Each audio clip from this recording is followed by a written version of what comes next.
Class میں continue کرتے ہیں 1 گھنٹے نہیں بعد. ویسے میں نے غور کیا کہ یہ ثانیہ والی کلاس والے سوال بھی بہت مشکل پوچھتے ہیں. ہاں جی، خاص طور پہ یہ رضوان صاحب اور یہ عثمان صاحب. جی چلیں جی، اللہ آسانی فرمائے. جی میری طرف سے السلام علیکم. 1 گھنٹے بعد ملتے ہیں. السلام علیکم. جی وعلیکم السلام وعلیکم ورحمۃ السلام.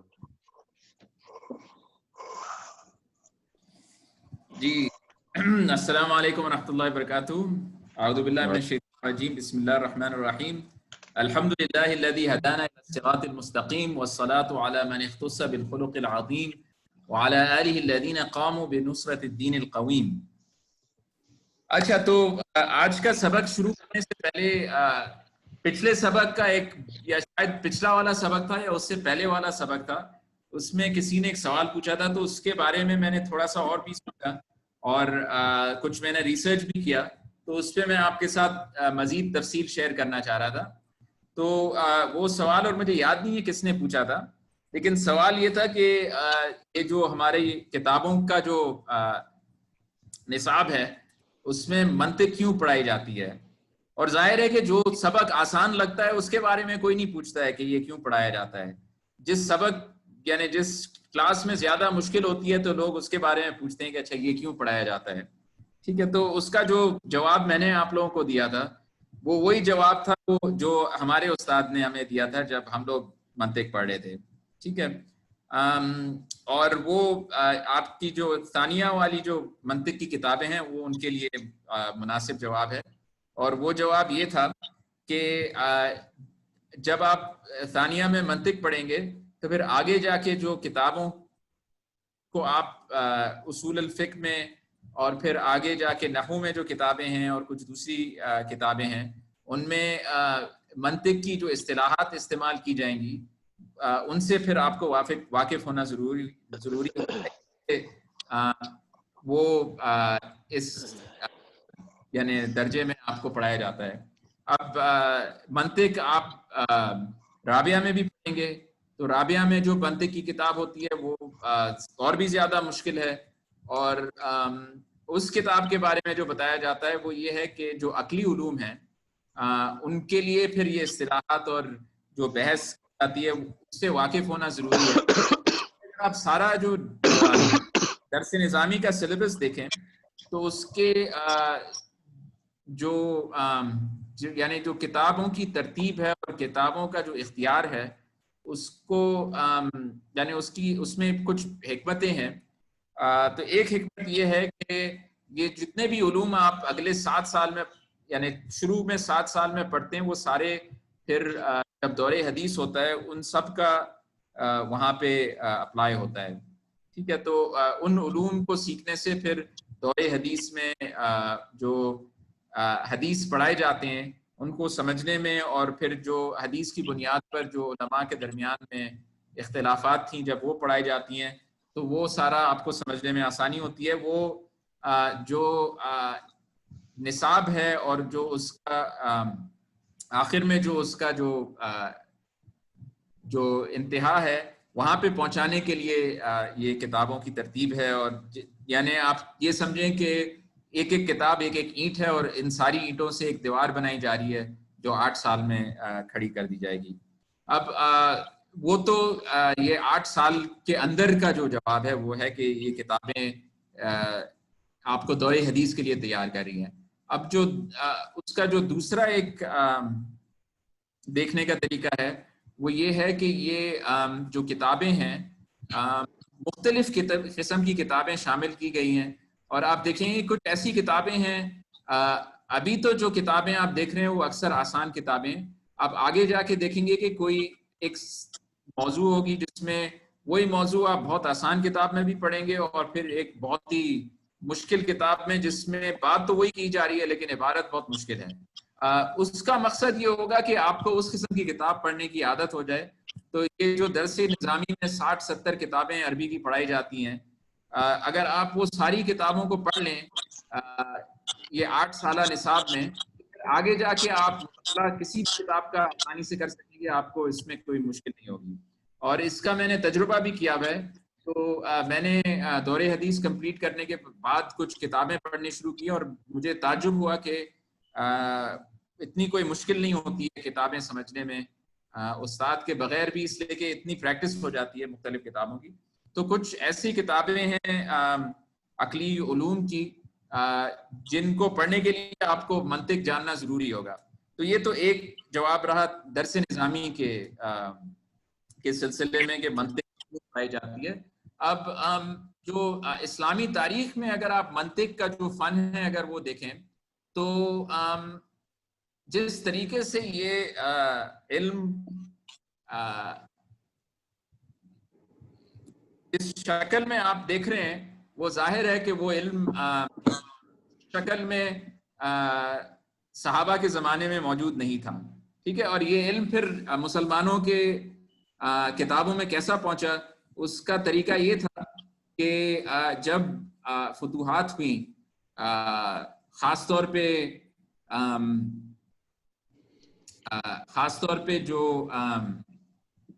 مغربی علاقہ تھا، یہ جو بیزنٹائن ایمپائر تھا جس کو قرآن میں روم کے نام سے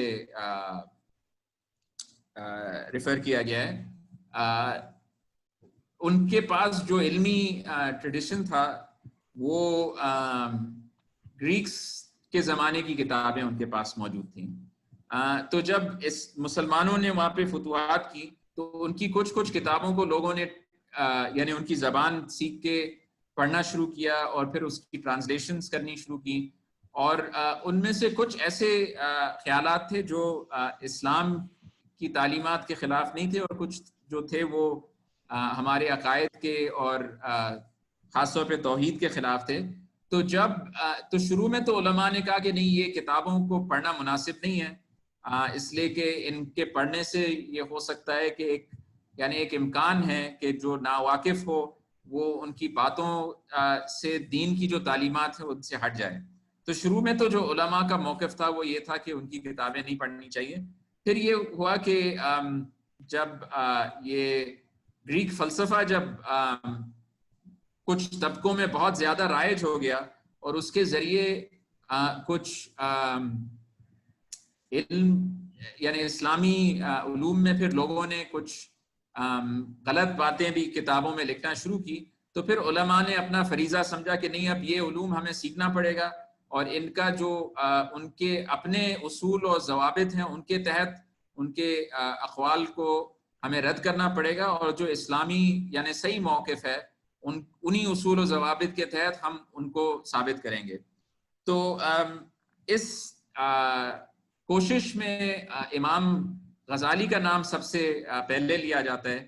تو امام غزالی نے جو یہ سارے منطق، اور اصل میں منطق جو ہے وہ میتھمیٹکس کی طرح ہے، اور پھر منطق جس طریقے سے میتھمیٹکس فزکس میں استعمال کیا جاتا ہے تو منطق پھر فلسفے میں استعمال کیا جاتا ہے. تو جو لوگوں کی غلطیاں تھیں وہ فلسفے میں تھیں. تو امام غزالی نے پہلے منطق سیکھا، منطق کی ان نے کتاب بھی لکھی المیزان کے نام سے، اور پھر جو منطق کے اصول ان نے المیزان میں انہوں نے پیش کیے، انہی اصول کے تحت پھر جو غلط فلسفے تھے ان نے تحافظ الفلاسفہ نام والی کتاب میں ان کو رد کیا. اور پھر جب امام غزالی نے اصول فقہ کی کتاب لکھی تو اس میں شروع میں جو الفاظ اور الفاظ کے استعمال کے بارے میں جو منطق میں جو بحث ہوتی ہے وہاں سے ان نے کچھ باتیں استعمال کی، اور پھر جو منطقی طرز والی جو اصول فقہ والی کتابیں ہیں اس میں وہ ساری بحث موجود ہے. تو جب تک کہ آپ منطق نہیں سیکھیں گے تو وہ والی اصول فقہ والی کتابوں کو سمجھنے میں مشکل ہوگی. تو جو درس نظامی میں جو کچھ اصول فقہ والی کتابیں ہیں ان میں یہ اصطلاحات موجود ہیں، اس لیے یہ پڑھنے میں ہمارے لیے انشاءاللہ فائدہ ہے. اور اگر آپ دیکھیں گے تو اصل میں اگر جو معاشرہ ہے، معاشرے میں بہت سارے مختلف قسم کے غلط خیالات ہیں، اور ہو سکتا ہے کہ آپ دیکھ کے آپ کو فوراً سمجھنے میں آ جائے کہ یہ بات غلط ہے، لیکن جو ماہر ہوتا ہے غلط بات کو لوگوں کے سامنے پیش کر کے اس کو رائج کرنے میں، وہ اس بات کو اس طریقے سے بیان کرتا ہے کہ لوگ اس کو قبول کر لیں. ٹھیک ہے. تو امام غزالی نے جو المیزان کے نام سے جو منطق کی کتاب لکھی تھی، اس میں شروع میں انہوں نے یہی کہا تھا کہ منطق ہم اس لیے سیکھتے ہیں کہ لوگ جس طریقے سے فکر و نظر کے ذریعے جو نامعلوم چیزیں تھیں ان کے بارے میں علم حاصل کرتے ہیں، اور جو زیادہ ذہین ہوتے ہیں وہ اس کام میں زیادہ بہتر ہوتے ہیں، اور جو کم ذہین ہوتے ہیں وہ غلطیاں کرتے ہیں. تو انہوں نے کہا تھا کہ یہ ایک ایسا فن ہے جس کے ذریعے اگر لوگ سیکھ لیں تو پھر نظر و فکر میں غلطیوں سے بچ سکتے ہیں. تو اس لحاظ سے یہ ہمارے لیے بھی آج بہت مفید ہو سکتا ہے. اگر آپ دیکھیں کہ جو خاص طور پہ لادینیت اور جو ایتھیزم اور ایگنوسٹسزم کے جو خیالات پھیلائے جا رہے ہیں، ان کو اگر ہم صحیح طریقے سے رد کرنا چاہ رہے ہیں تو ان کو ظاہر ہے کہ اگر آپ قرآن کی آیات یا احادیث کو کوٹ کر کے کریں گے تو سننے والا کہے گا کہ نہیں آپ مجھے سائنس کے ذریعے بتائیں یا عقلی دلیل مجھے دیں. تو اس کے لیے پھر آپ کو یہ عقلی علوم کے بغیر آپ یعنی معاشرے کے اس طبقے کے ساتھ، ان لوگوں کے ساتھ آپ ظاہر ہے کہ نہ ان کی بات سمجھ سکیں گے، نہ ان کو اپنی بات سمجھا سکیں گے. تو اب کوئی سوال ہے تو پھر میں جواب دے دیتا ہوں، نہیں تو پھر تیسیر المنطق سے ہم آگے بڑھتے ہیں. ٹھیک ہے، تو میں اسکرین شیئر شروع کرتا ہوں، اور پہلے ہم تھوڑا سا ایک ریویژن کر لیتے ہیں اصطلاحات کا. چلیں بسم اللہ الرحمن الرحیم. تو جو سب سے پہلا ہمارا سبق تھا اس میں یہ بتایا گیا تھا کہ علم کی دو قسمیں ہیں. ایک قسم یہ ہے، اس کو کہتے ہیں تصور، اور دوسرا ہے تصدیق. اور تصدیق کے اندر تصورات شامل ہوتی ہیں، لیکن تصورات کے علاوہ کوئی حکم بھی ہوتا ہے. تو مثلاً اگر ہم کہیں زید، ٹھیک ہے، اور لفظ زید مانے جو آپ کو میں جو کہہ رہا ہوں جو سنے آ رہا ہے وہ لفظ زید ہے، جو لکھا ہوا ہے وہ اس کو نقش کہیں گے ہم. تو جو لفظ زید ہے وہ دلالت کرتا ہے کوئی شخص پر، ٹھیک ہے. اور جب اس شخص کا آپ کے ذہن میں خیال آ جاتا ہے کہ اچھا زید، ہاں وہ والا بندہ، ٹھیک ہے، جس کو آپ شاید جانتے ہوں، تو یہ زید کا تصور ہے. جو چیز آپ کے ذہن میں جو علم ہے وہ زید کا تصور ہے. اب اگر آپ مثلاً کہیں کہ زید قائم، ٹھیک ہے، زید کھڑا ہوا ہے، یا زید عمر کا والد ہے، ٹھیک ہے، تو اس میں پھر آپ نے تصور لیا زید کا اور تصور لیا عمر کا، اور ان دونوں کے درمیان میں آپ نے حکم پیدا کیا کہ زید عمر کا والد ہے. تو اس کو کہتے ہیں تصدیق. اور جو تعریف کی گئی ہے تصدیق کی ہماری کتاب میں، اس میں یہ ہے کہ وہ اس قسم کا علم ہے، یعنی کہ ہم کہیں کہ فلاں چیز ہے، ٹھیک ہے. اب وہ بات صحیح بھی ثابت ہو سکتی ہے، غلط بھی ثابت ہو سکتی ہے، لیکن وہ تصدیق کہلائے گی. اور اگر علم اس قسم کا نہ ہو تو پھر وہ تصور ہوگا. تو بیسکلی اگر ہم کہیں کہ اگر کوئی علم ہو چیز کا جس میں حکم شامل نہ ہو تو وہ پھر علم تصور ہوگا. ٹھیک ہے، یہ آپ لوگوں کو سب سمجھنے میں آ گیا. یہ پہلا سبق میں آپ کے لیے دہرا رہا ہوں. اب جو دوسرا سبق تھا اس میں یہ تھا کہ تصور اور تصدیق کی دو قسمیں ہوتی ہیں. یا تو تصور بدیہی ہو سکتا ہے یا تصور نظری. تصور بدیہی وہ تصور ہے جس کی تعریف کی ضرورت نہ ہو، ٹھیک ہے. تو آپ کو کسی نے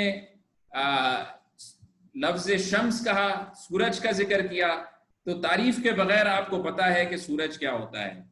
اب تصور نظری وہ ہے، مثلا اگر آپ کہیں جنت، تو آپ کو پھر سمجھانا پڑے گا کہ جنت ایک ایسی جگہ ہے جہاں پہ آخرت میں موت کے بعد لوگ تقسیم کیے جائیں گے، کچھ جنت میں جائیں گے، کچھ جہنم میں جائیں گے. اس طریقے سے آپ کو تعریف کرنی پڑے گی تاکہ لوگوں کو سمجھنے میں آ جائے، ٹھیک ہے. تصدیق بھی کچھ تصدیقات جو ہیں وہ بدیہی ہوں گی جس کا آپ کو دلیل کی ضرورت نہیں ہو. ٹھیک ہے, تو تصور میں تعریف یا تو چاہیے یا نہیں چاہیے. تو جو تعریف ہوتی ہے وہ تصور کے ساتھ اس کا تعلق ہوتا ہے, اور جو دلیل ہوتی ہے اس کا تصدیق کے ساتھ تعلق ہوتا ہے. اور اگر ہم دیکھیں تو جو بھی علم ہے اس کو یا تو ہم تصور کہیں گے اور تصدیق کہیں گے, اور جو ہم تیسیر المنطق اور منطق کی دوسری دیگر کتابوں میں انشاءاللہ پڑھیں گے, اس میں یہ ہمیں اصول و ضوابط بتائے دیے جائیں گے کہ تعریف کرنے کا صحیح طریقہ کیسا ہوتا ہے. ٹھیک ہے, اور دلیل کا صحیح طریقہ کیا ہوتا ہے, اور پھر دلیل جو سب سے تگڑی دلیل ہوتی ہے وہ کس قسم کی دلیل ہوتی ہے, اس کو کس طریقے سے انتاج کیا جاتا ہے, اس کو کس طریقے سے بنایا جاتا ہے, اور جو غلط دلائل ہیں ان کے بارے میں بھی بتایا جائے گا کہ ان میں کیا غلطی ہے, تاکہ پھر آپ کو جب غلط دلیل کوئی پیش کرے گا تو پھر آپ فوراً ان کو تنبیہ کر سکتے ہیں, نہیں یہ آپ کی دلیل غلط ہے اس لیے کہ آپ نے اس طریقے سے بیان کیا ہے, اور جو بھی اصول ہے اس کے تحت آپ ان کو سمجھا سکتے ہیں کہ یہ جو آپ نے تصدیق پیش کرنے کی کوشش کی تھی یہ بات آپ نے کہی تو ہے لیکن بات غلط ہے. ٹھیک ہے, تو تصدیق کے بارے میں آپ لوگوں کو یہ غلط فہمی نہیں ہونا چاہیے کہ تصدیق غلط بھی ہو سکتی ہے. ٹھیک ہے, بہت ساری تصدیقات لوگوں کے ذہن میں غلط ہیں. اب عام طور پہ جو اردو میں اور عربی میں تصدیق لفظ استعمال کیا جائے گا وہ جب ہم کسی کو کہہ رہے ہیں کہ نہیں یہ بندہ صحیح کہہ رہا ہے, اس کی ہم تصدیق کر رہے ہیں. لیکن جو منطق کی اصطلاح ہے اس میں تصدیق صرف یہ ہے کہ جو بات کہہ رہی ہے کہ فلاں چیز ہے, اب واقعی میں وہ ہو سکتی ہے یا نہ بھی ہو سکتی ہے, وہ ایک الگ بات ہے, اور منطق کے ذریعے ہم دیکھیں گے کہ وہ دلیل صحیح ہے یا نہیں ہے. ٹھیک ہے, پھر دلالت کے بارے میں ہمیں بتایا گیا کہ دلالت یا تو لفظیہ ہو سکتی ہے یا غیر لفظیہ ہو سکتی ہے, اور جو منطق جو ہے اس میں دلائل جو استعمال کیے جاتے ہیں وہ سارے اس میں سے اگر آپ دیکھیں گے کہ دلالت لفظیہ ودیہ ہوتی ہے, دلالت لفظیہ طبعیہ ہوتی ہے, دلالت لفظیہ عقلیہ ہوتی ہے. تو یہ لفظیہ کے 3 قسمیں ہو گئی. پھر غیر لفظیہ کی بھی 3 قسمیں, دلالت غیر لفظیہ ودیہ, دلالت غیر لفظیہ طبعیہ, اور دلالت غیر لفظیہ عقلیہ. یہ کل 6 قسمیں ہیں. اب ان 6 قسموں سے صرف ایک قسم کا تعلق منطق کے ساتھ ہے. آپ میں سے کوئی مجھے بتائیں کہ ان 6 میں سے کون سے والے کا تعلق منطق کے ساتھ ہے؟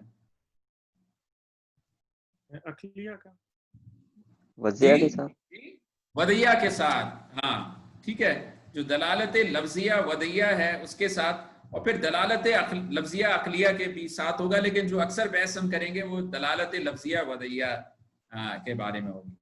ٹھیک ہے, اب جو طبعیہ ہے وہ انسان کے تجربے کے ساتھ مختلف یعنی ہوتا ہے, اور پھر لفظیہ اور غیر لفظیہ میں فرق یہ ہے کہ لفظیہ میں لفظ کے ذریعے دلالت کی جاتی ہے, غیر لفظیہ میں تصویر کے ذریعے یا فکر کے ذریعے یا مثلاً کوئی نقوش کوئی چیز لکھی ہوئی نظر آئی اس کے ذریعے, یا کوئی ایسی آواز جو لفظ نہ ہو. ٹھیک ہے, ٹھیک ہے. ہاں نہیں, یہ میں اپنے آپ کو صحیح کر کہ لفظیہ جو ہے وہ چاہے جو لفظ ہو اس کا کوئی معنی ہو یا نہ ہو. تو لفظیہ عقلیہ کی جو ہمیں مثال دی گئی تھی وہ کہ کوئی دیوار کے پیچھے کھڑا ہوا ہے, اس نے لفظ دیز کا ہے. ٹھیک ہے, اور دیز کا معنی کوئی نہیں ہے. ٹھیک ہے, اور لیکن اس کے ذریعے آپ کو یہ پتا چل گیا ہے کہ دیوار کے پیچھے کوئی بولنے والا ہو. ٹھیک ہے, اور پھر جو لفظیہ طبعیہ کی مثال ہمیں دی گئی وہ کسی کو یاد ہے کہ لفظیہ طبعیہ کی کون سی مثال تھی؟ اس سے گھوڑے کا ہنہنانا, اس کو بھوک لگی, گھوڑے کا ہنہنانا, یا کسی کا کہنا اگر اس کو تکلیف ہو. ٹھیک ہے. اچھا ویسے میں آپ کو یہ کہہ سکتا ہوں کہ جو گھوڑے کا ہنہنانا ہے وہ غیر لفظیہ طبیعہ ہے. ٹھیک ہے. تو اگر انسان کہتا ہے تو اس کو ہم لفظ کہیں گے, اگر حیوان کہتا ہے تو اس کو ہم غیر لفظیہ کہہ دیں گے. ٹھیک ہے. تو جو لفظیہ طبیعہ کی جو مثال دی تھی وہ یہ تھی کہ کوئی تکلیف میں ہے اور وہ آہ کے بستر پہ پڑا ہوا ہے, تو آپ اس سے یہ آپ کو دلالت مل جائے گی کہ وہ تکلیف میں ہے. ٹھیک ہے. تو جو مثالیں تھیں لفظیہ. ٹھیک ہے. تو اب اگلی والی پہ چلتے ہیں. تو جو بحث اب کی جا رہی ہے وہ دلالت لفظیہ ودیہ کی قسموں کے بارے میں, دلالت مطابقت, دلالت تضمن اور دلالت التزام. کیا یہ ہم نے پچھلی بار پڑھا تھا؟ آپ لوگ پلیز بتائیں. جی جی حضرت پڑھا تھا. جی پڑھا تھا, لیکن میں نے کہا تھا کہ یہ اب ہم دوبارہ پڑھ لیں گے اور اس کی پھر جو سوالات ہیں وہ کریں گے, اس لیے کہ یہ تھوڑا سا سمجھنا میں چاہ رہا ہوں کہ آپ کو اس میں زیادہ دوبارہ ایک بار کر لیں تاکہ اس میں آگے سمجھنے میں کوئی مشکل نہ ہو. تو میں آپ کو اب اسکرین شیئر کرتا ہوں کتاب کی. بسم اللہ.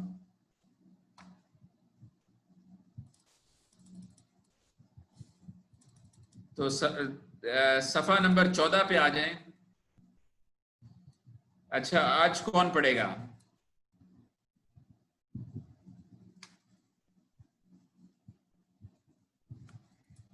تو کون اردو میں پڑھنا چاہیں گے؟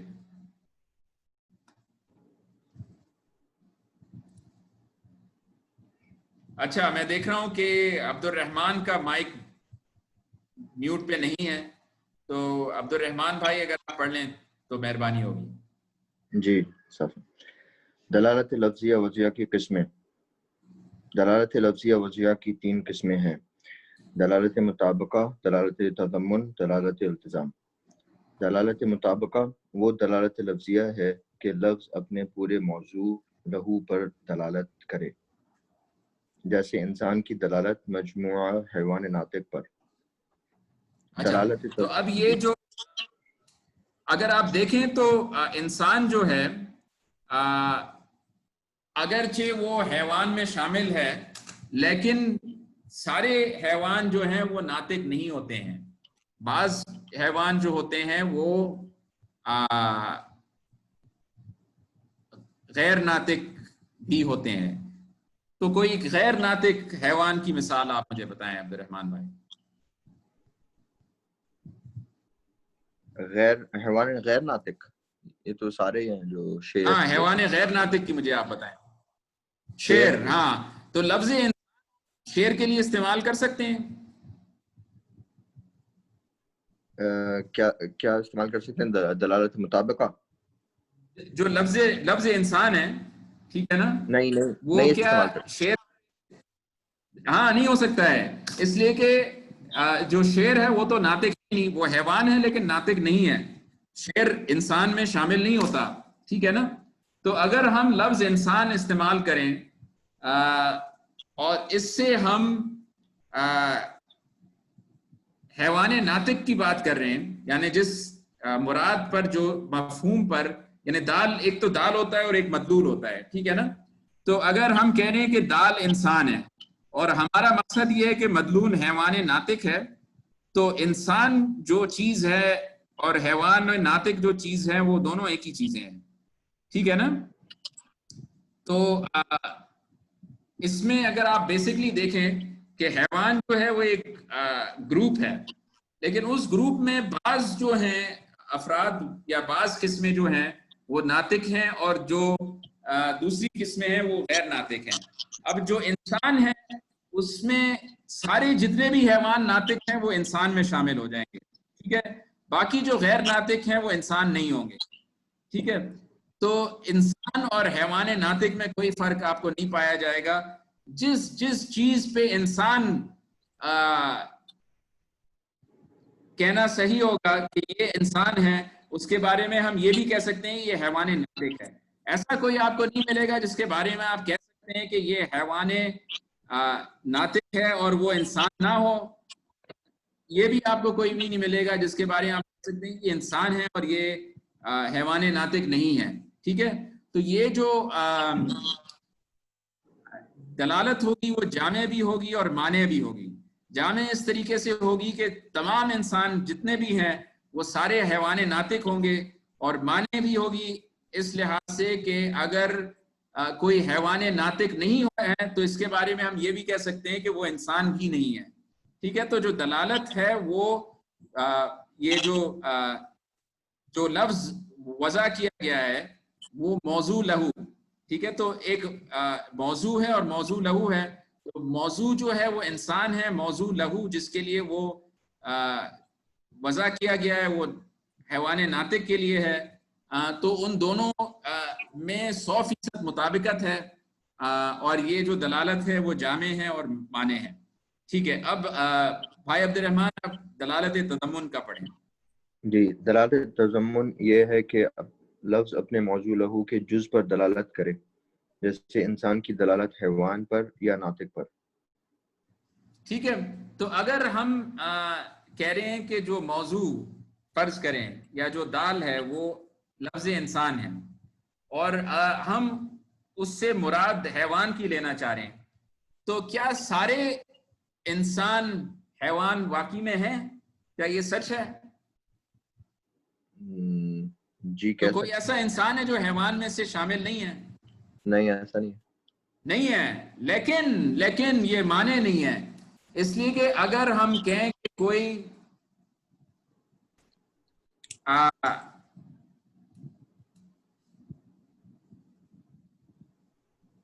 حیوان ہے تو اس سے ہمیں یہ نہیں پتا چلے گا.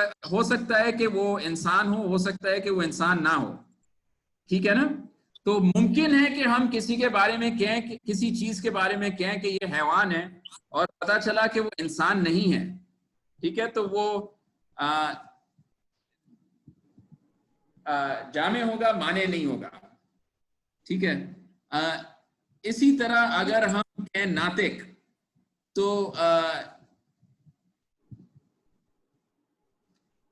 آج کے زمانے میں کمپیوٹر کے بارے میں شاید آپ کہیں کہ یہ ناطق ہے. ہاں صحیح ہے نا.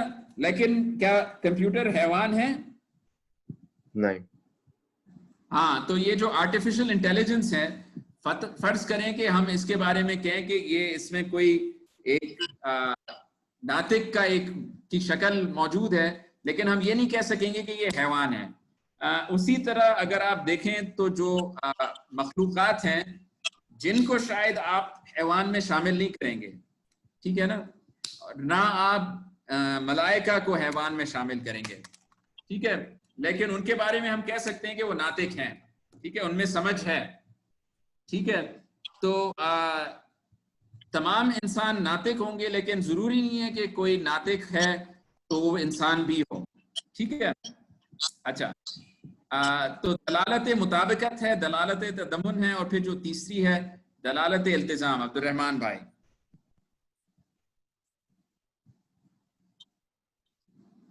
جی, دلالت التزام یہ ہے کہ لفظ اپنے موضوع لہو کے لازم پر دلالت کرے, جیسے انسان کی دلالت قابلیت علم پر. تو یہ جو لازم بتایا جا رہا ہے, اس کی جو نوٹ ہے وہ ہم دیکھ لیتے ہیں. یہ بھی آپ پڑھ لیں شروع سے, چونکہ ہاں یہ نوٹ نمبر 5, چونکہ اور یعنی لازم 5. ہاں یہ نیچے جو 5 نمبر نیچے. جی, یعنی لازم بھی سمجھا جاتا ہو بلا قصد کے, اور مقصود موضوع لہو ہی ہو. مثلا صفحہ 13 کے حاشے میں 6 میں سمجھ لیں. یہ 12 یا 13 ہے؟ 12. تو اب 12. اچھا, تو اب صفحہ نمبر 12 پہ چلیں. جی, کیا نمبر 6 یہ بتائیں. صفحہ نمبر 12 میں 6 پر. جی.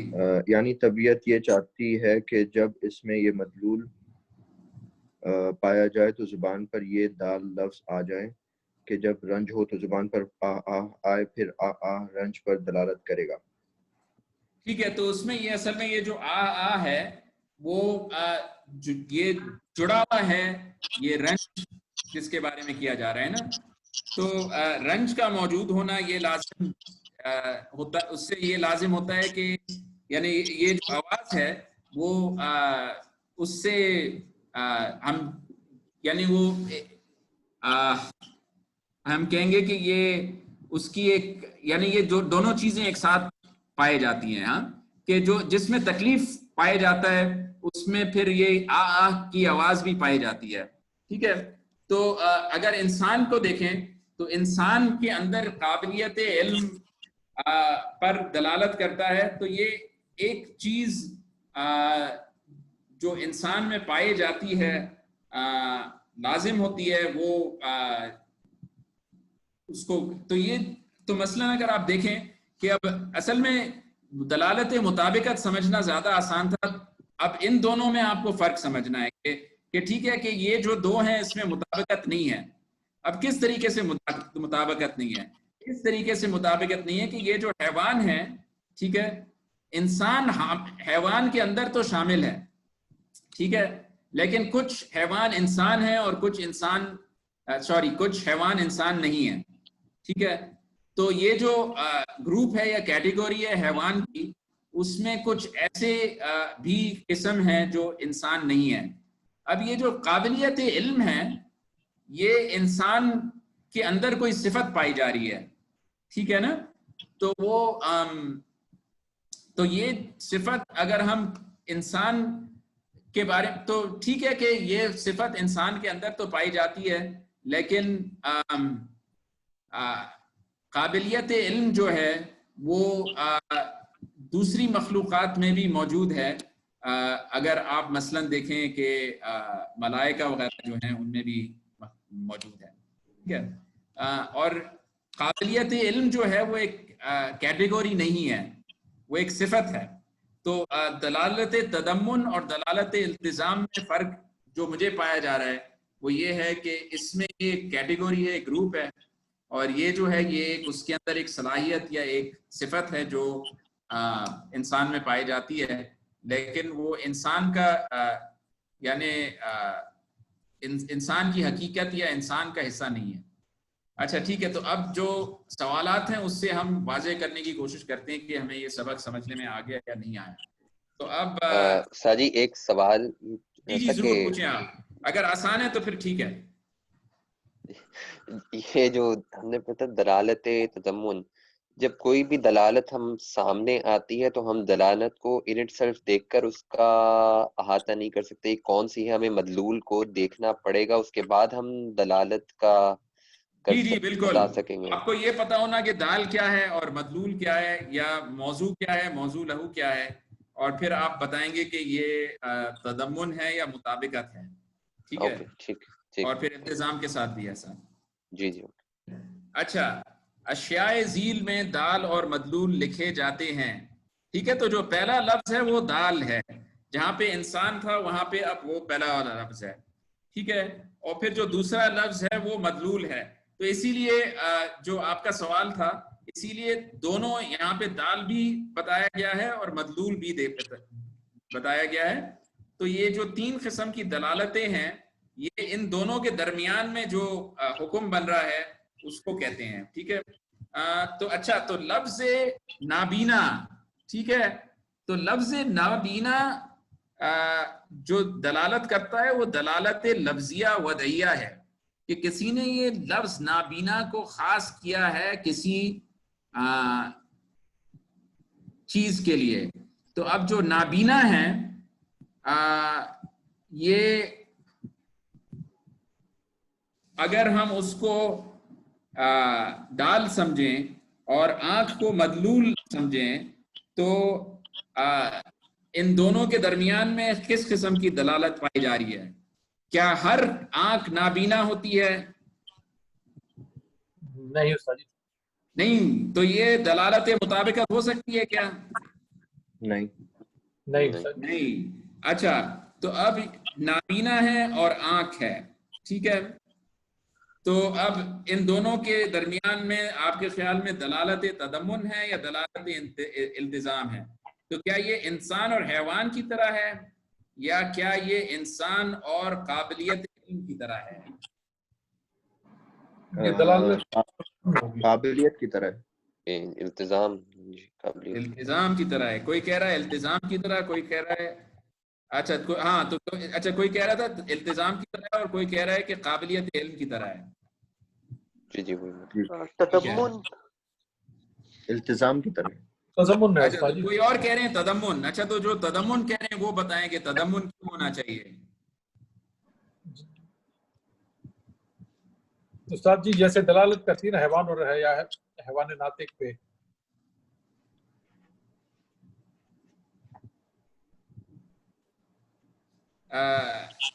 حیوان ناطق پہ کیا, جیسا سر کہ یہ انسان جز پہ دلالت انسان اس کے جز پہ دلالت کر رہی ہے. ہاں اس کے جز پر, ٹھیک ہے نا. تو کیا نابینا آنکھ کے جز پر دلالت کر رہا ہے؟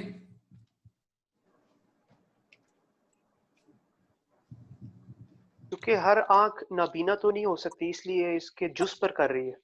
ہاں بالکل. تو یہ جو نابینا ہے یہ نہ دیکھنے والی آنکھ کے بارے میں ذکر کیا جا رہا ہے, نابینا شخص کے بارے میں نہیں کیا جا رہا ہے, ٹھیک ہے نا. تو یہ دلالت تضمن ہے نابینا. اس لیے کچھ آنکھ بینا ہوتی ہیں اور کچھ آنکھ نابینا ہوتی ہیں.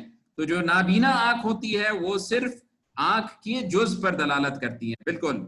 تو جو تعریف بتائی گئی ہے اس کے ذریعے آپ کو پتہ چل سکتا ہے. اچھا اب لنگڑا اور ہے ہمارے پاس ٹانگ, اور اس میں اصل میں لکھنا چاہیے تھا لنگڑی. ٹانگ میرے خیال میں اردو زبان میں مؤنث میں استعمال کی جاتی ہے. اچھا تو لنگڑا جو ہے کیا یہ ہر ٹانگ کرتا ہے یا کچھ یہ بھی تضمن دلالت تضمن. ہاں اس کے بعض ٹانگ لنگڑی ہوتی ہیں اور بعض ٹانگ جو ہیں وہ درست ہوتی ہیں, ٹھیک ہے نا. تو لنگڑا جو ہے وہ ٹانگ کا کے جز پر دلالت کرتا ہے, کل پر نہیں, ٹھیک ہے. اچھا اب درخت اور شاخیں, درخت اور شاخیں مطابقت دلالت مطابقت. اچھا تو اگر کوئی درخت کی آپ ساری شاخیں کاٹ دیں تو کیا وہ درخت ہوگا یا نہیں ہوگا؟ درخت ہوگا. یا اگر آپ درخت پہ سے شاخ کاٹ لیں اور صرف شاخ ہیں تو کیا آپ یہ کہیں گے کہ ہر شاخ درخت ہوگی اور ہر درخت شاخ ہوگا؟ نہیں, شاخ تو درخت نہیں ہو سکتا جی اگر الگ ہوگی. ہاں تو الگ الگ ہوں گے. اور اب ہم یہ نہیں کہہ سکتے ہیں کہ درخت جو ہے وہ شاخ کا ایک جز ہے, ٹھیک ہے نا. لیکن اگر ہم کہیں گے کہ درخت ہے تو عام طور پہ درخت کی شاخ ہوتی ہے, ٹھیک ہے. تو جس طریقے سے عام انسان کے اندر قابلیت علم پایا جاتا ہے تو درخت میں عام طور پہ شاخیں پائی جاتی ہیں. تو ہم یہ کہیں گے کہ درخت کا لازم جو ہے وہ شاخ ہے. تو ہم کہیں گے کہ درخت کا ہونا جو درخت کی صفتیں ہیں یا درخت کے اندر موجود جو چیزیں ہیں ان میں سے شاخ بھی ایک ہوتی ہے عام طور پہ, ٹھیک ہے نا. تو اس کو ہم دلالت التزام کہہ سکتے ہیں, ٹھیک ہے. اگر آپ کو دلالت التزام پہ آپ کنونس نہیں ہیں تو پھر آپ کوشش کریں کہ دلالت مطابقت سے فٹ کریں یا دلالت تضمن سے فٹ کریں.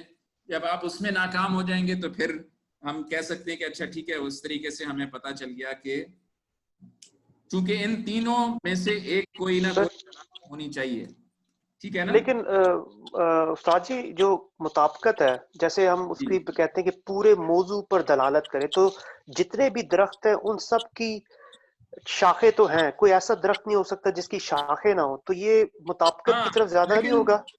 جی تو لیکن میں یہی کہہ رہا ہوں کہ جو شاخ ہے وہ درخت کا ایک حصہ ہوگا نا.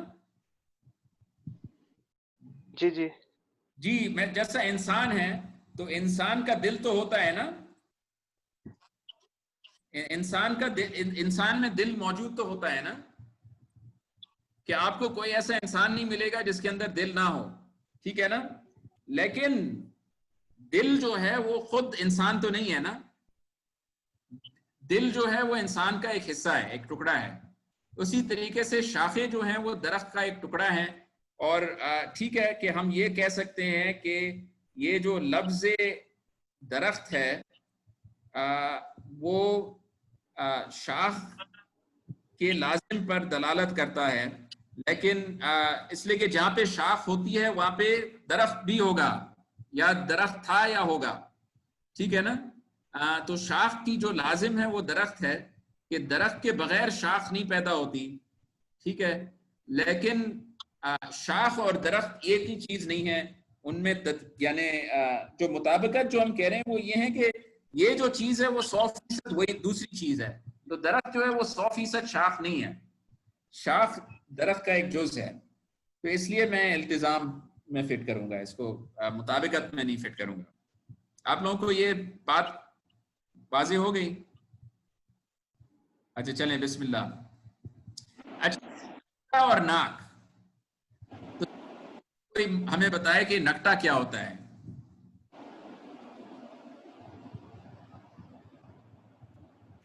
نہیں معلوم.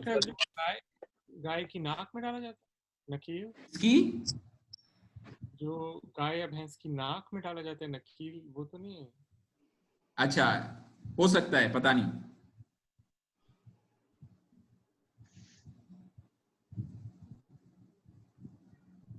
یا فرض کریں کہ اس لفظ کو ہم ایک معنی دے دیں، ٹھیک ہے. تو ہم فرض کریں کہ نکٹا اس کو کہتے ہیں جس کی ناک میں چوٹ لگی ہوئی ہے، ٹھیک ہے نا، جو ناک کی ہڈی ہے وہ ٹوٹی ہوئی ہے یا کچھ، فرض کریں اس کو کہتے ہیں ہم کہ نکٹا اور ناک. تو یہ پھر کون سی دلالت ہوگی؟ دلالت مطابقت، دلالت تضمن، یا دلالت التزام؟ تضمن ہونی چاہیے. تضمن ہوگی، ہاں، اس لیے کہ کچھ ناک درست ہیں اور کچھ ٹوٹی ہوئی ہے، یعنی ان کی ہڈی ٹوٹی ہوئی ہے. تو جس کی ہڈی ٹوٹی ہوئی ہے ناک کی، وہ یعنی اگر نکٹا کا معنی وہ ہوا، ٹھیک ہے.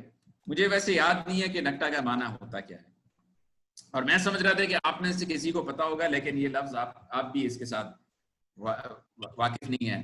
اچھا ہدایہ، تو اب آپ کو پتہ نہیں ہے کہ ہدایہ کیا ہے، اگر آپ نے نہیں سنا ہو پہلے تو ہدایہ جو ہے وہ درس نظامی کی کتاب ہے، اس کی 4 جلدیں پڑھائی جاتی ہیں خامسہ سے شروع ہو کے، جو 5واں سال ہوتا ہے درس نظامی کا، ٹھیک ہے. اور ہدایہ جو ہے وہ فقہ کی کتاب ہے، تو اس میں کتاب الصوم موجود ہے، ٹھیک ہے. تو اگر ہم ہدایہ کو دال کہیں اور کتاب الصوم کو ہم مدلول کہیں، تو کیا ان دونوں کے درمیان میں دلالت مطابقت ہے؟ نہیں، کتاب الصوم اور بھی کتابوں میں، ہاں، کتاب الصوم دوسری کتابوں میں بھی ہے، اور ہدایہ کے دوسرے بھی حصے ہیں جس کو ہم ہدایہ کہیں گے، لیکن وہ کتاب الصوم نہیں ہے، ٹھیک ہے نا. تو ضروری نہیں ہے کہ جس کو ہم ہدایہ کہیں وہ کتاب الصوم ہو، اور جس کو ہم کتاب الصوم کہیں وہ ہدایہ کی ہی ہو. اچھا اب کیا ہدایت کتاب الصوم کے جز پر دلالت کرتا ہے؟ جی کرتا ہے جی بالکل. نہیں، اس لیے کہ ہدایہ ایک بہت بڑی 4 جلدوں والی کتاب ہے، اور کتاب الصوم اس کا ایک بہت چھوٹا سا حصہ ہے، ٹھیک ہے. تو ہدایت جو ہے وہ کتاب الصوم کے جز پر نہیں دلالت کرتا ہے. لیکن ہدایہ جو ہے، اگر آپ کو ہدایہ کا کوئی نسخہ ملے جس میں کتاب الصوم موجود نہ ہو، تو اس کے معنی یہ ہے کہ کسی نے اس کتاب میں پرنٹنگ میں غلطی کی ہے، اس لیے کہ ہدایہ میں کتاب الصوم شامل ہے، ٹھیک ہے نا. تو ہدایہ کتاب الصوم کے بغیر مکمل نہیں ہوگی. تو اس کو ہم دلالت التزام کہیں گے کہ جو بھی ہدایہ کا آپ کو نسخہ ملے گا اس میں کتاب الصوم ضرور موجود ہوگی، تو یہ دلالت التزام ہوگی. استاد جی ایک سوال ہے کہ جو آپ نے فرمایا ہے کہ جز نہیں ہے، تو وہ اس وجہ سے کیونکہ ہدایہ کے پارٹس ہیں 4 والیومز پر ہے. اگر یہ ایک ہی کتاب ہوتی تو پھر ہم کہہ سکتے تھے کہ کتاب الصوم اس کا جز ہے. ہاں بالکل. تو اگر بالکل اگر کتاب الصوم مختلف کتابوں کا نام تھا اور ہدایہ ان میں سے ایک تھی، تو ہم کہہ سکتے ہیں کہ اس کا جز ہے. ٹھیک ہے نا. اور اگر ہدایہ ایک کتاب ہوتی مطلب ہدایہ کی ہی بات ہو رہی ہے، ہدایہ اور ہاں کتاب الصوم، اور جی ہدایہ پوری ایک کتاب ہے جس کا جو کہ پارٹس نہیں ہے، ہاں صرف ایک اس کتاب ہاں مشتمل. ہاں اگر وہ ساری کی ساری کتاب الصوم کے اندر شامل ہوتی تو پھر اس کو ہم دلالت تضمن کہہ سکتے تھے، لیکن وہ نہیں ہے. ٹھیک ہے. اچھا ہدایت النحو، یہ آپ لوگ تو ہدایت النحو ابھی پڑھ رہے تھے. ٹھیک ہے. تو ہدایت النحو میں مقصد اول تک آپ پہنچ چکے ہیں ابھی تک یا مقدمے میں؟ تو یہ مقصد اول اور ہدایت النحو جو ہے ان دونوں کے درمیان میں مطابقت ہے کیا؟ نہیں. نہیں، اس لیے کہ آپ لوگ ہدایہ پڑھ رہے ہیں لیکن مقصد اول ابھی نہیں پڑھنا شروع کیا آپ نے. ٹھیک ہے نا. جی اس لیے کہ ہدایت النحو کے اندر مقصد اول بھی ہے اور دوسرے بھی حصے ہیں. تو ہدایت النحو کیا اول کا جز ہے؟ نہیں ہونا چاہیے. نہیں. نہیں، مقصد اول ہدایہ میں شامل ہے. یہ ہدایہ اور کتاب الصوم جس طریقے سے ان دونوں میں تعلق ہے وہی تعلق ہدایت النحو اور مقصد اول کے درمیان میں ہے. یہ تضمن ہوا، تضمن التزام ہوگا. ہاں التزام ہوگا، بالکل التزام ہوگا. یہ تھوڑا سا کنفیوزنگ ہو رہا ہے کہ ہدایت النحو تو ایک کتاب ہے، ایک کتاب کے اندر ایک لیکن جز اس تو میں ہے مختلف مقصد حصے اول. ہیں. مقصد اول اس کتاب کا ایک حصہ ہے. تو مطلب وہ جو ہم کتاب پڑھیں اسی کے اندر ایک چھوٹا حصہ ہے جو مقصد اول ہے، کیا یہی ہاں مطلب ہے؟ مقصد اول ہے، مقصد ثانی ہے، مقصد ثالث ہے، اور پھر اس کا ایک یعنی تو ایک اس کا ایک مقدمہ ہے، 3 مقصد ہیں، اور پھر اس کے بعد اس کا جو تو اس کنکلوژن کو ہے وہ. تضمن، اگر اس کو تضمن بنانا ہو تو کیسے بنائیں گے اگر خود بنانا چاہیں تو؟ اچھا ہدایت النحو جو ہے اس کو آپ اگر کہیں ہدایت النحو اور کتاب، ٹھیک ہے، تو ان دونوں کے درمیان میں دلالت تضمن ہوگا، اس لیے کہ ہدایت النحو کتاب کا جز ہے. ٹھیک ہے. ہر ہدایت النحو کتاب ہے لیکن بعض کتابیں ہدایت النحو نہیں ہیں. ٹھیک ہے. اچھا جو سر ایک سوال تھا کہ جیسے ہدایہ ہے اور کتاب الصوم ہے، یہ اسی طرح نہیں ہے جیسے انسان ہے اور حیوان ناطق ہے؟ تو حیوان جیسے ہے ویسے کتاب بھی ہے، تو ہدایہ جو ہے وہ ایک کتاب ہے، تو کتاب الصوم کا جز ہے اچھا کتاب. ٹھیک ہے، مجھے آپ کو اب سمجھنے میں آ گیا ہے. تو یہ کتاب، یہ والا جو کتاب ہے نا وہ والی کتاب کے برابر نہیں ہے. تو یہ والا جو کتاب ہے یہ چیپٹر کو آپ جس کا ترجمہ کریں گے وہ چیپٹر کے حساب سے کریں گے. تو اچھا روزے والا چیپٹر جو ہے، روزے نہیں، روزے والا چیپٹر. تو یہ جو آپ کو کنفیوژن ہو رہا ہے وہ لفظ کتاب کی وجہ سے ہو رہا ہے. ٹھیک ہے. تو یہ والی جو کتاب ہے یہ چیپٹر کو کہتے ہیں. تو جو جب آپ ہدایہ پڑھیں گے تو اس میں پہلے کتاب الطہارت آتی ہے، پھر کتاب الصلاۃ آتی ہے، پھر کتاب الصوم آتا ہے. تو استاد جی ٹھیک ہے. اس میں بھی اس طرح سے اس کو ڈیفائن کر سکتے ہیں کیا؟ مثال کے طور پہ جو ہدایت النحو والا سوال تھا، کہہ رہے کہ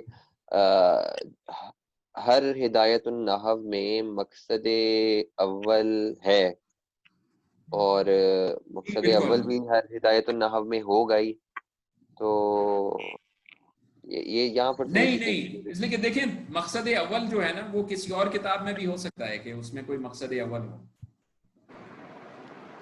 پھر یہ تضمن نہیں ہوگی اس طرح سے. نہیں، اس لیے کہ دیکھیں کہ جیسا جب آپ انسان اور حیوان کہتے ہیں، ٹھیک ہے،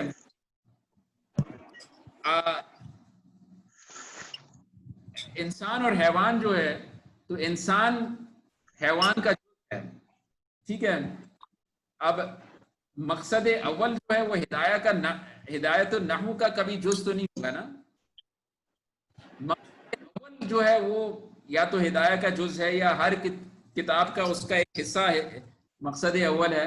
لیکن یہ نہیں کہیں گے کہ پوری ہدایت نہ ہو، مقصد اول ہے.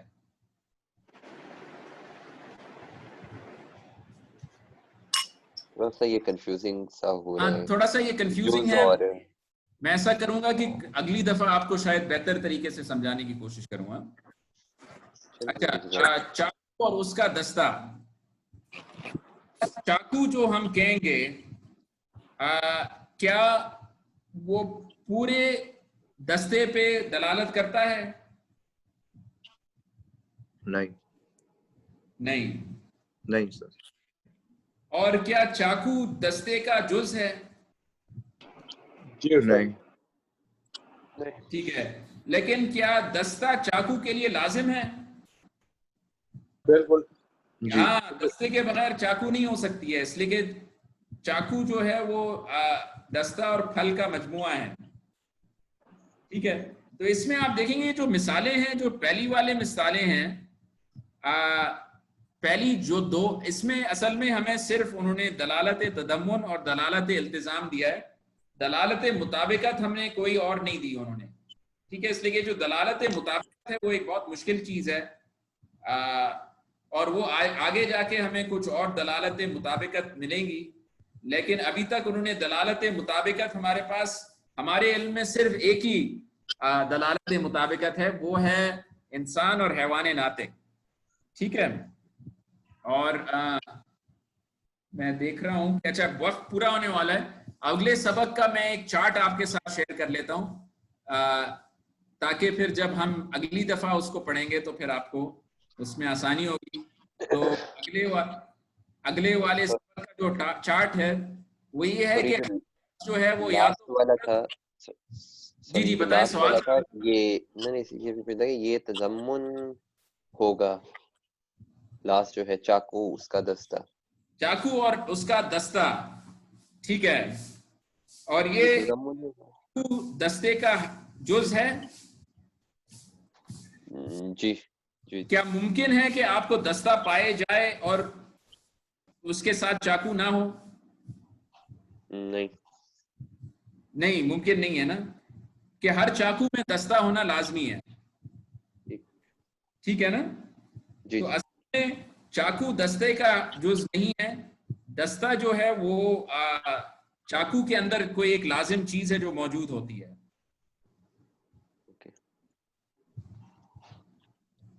تو مجھے جو سمجھنے میں آ رہا ہے اس میں تھوڑا سا کنفیوژن ہے، تو میں یہ اگلی دفعہ آپ کو تھوڑا بہتر طریقے سے سمجھانے کی کوشش کروں گا.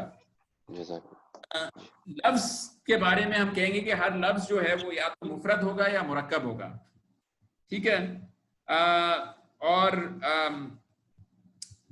جو مرکب ہوتا ہے عربی زبان میں، جب کسی چیز کو کسی اور چیز کے ساتھ جوڑا جائے تو جوڑنے کی وجہ سے وہ مرکب ہو جاتا ہے. جو لفظ مفرد ہوتا ہے وہ اگر ہم دیکھیں تو وہ ایک